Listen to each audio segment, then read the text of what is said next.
ಕಾಫಿನಾಡು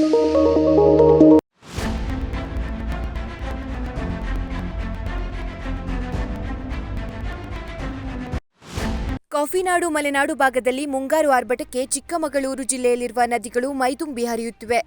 ಅದರಲ್ಲೂ ಮೂಡಿಗೆರೆ, ಕಳಸ, ಶೃಂಗೇರಿ ಭಾಗದಲ್ಲಿ ಮಳೆರಾಯ ಅಬ್ಬರಿಸಿ ಬೊಬ್ಬರಿಯುತ್ತಲೇ ಇದ್ದಾನೆ. ಭಾರೀ ಮಳೆಯಾಗುತ್ತಿರುವ ಪರಿಣಾಮ ಜಿಲ್ಲೆಯ ಘಟ್ಟ ಪ್ರದೇಶದಲ್ಲಿನ ಜನಜೀವನ ಅಸ್ತವ್ಯಸ್ತವಾಗಿದೆ. ಕುದುರೆಮುಖ ಸಾಲಿನಲ್ಲಿ ನಿರಂತರ ಮಳೆಯಾಗುತ್ತಿರುವ ಹಿನ್ನೆಲೆ ಭದ್ರಾ ನದಿ ಒಳಹರಿವಿನ ಪ್ರಮಾಣ ಹೆಚ್ಚಾಗಿದೆ.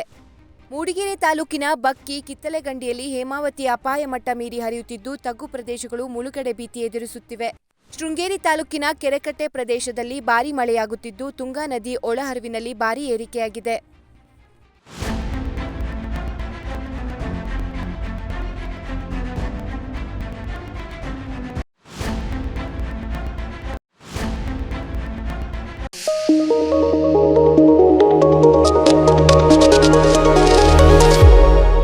ಇದು ಪಬ್ಲಿಕ್ ಇಂಪ್ಯಾಕ್ಟ್. ಜನಶಕ್ತಿಯೇ ನಿರ್ಣಾಯಕ.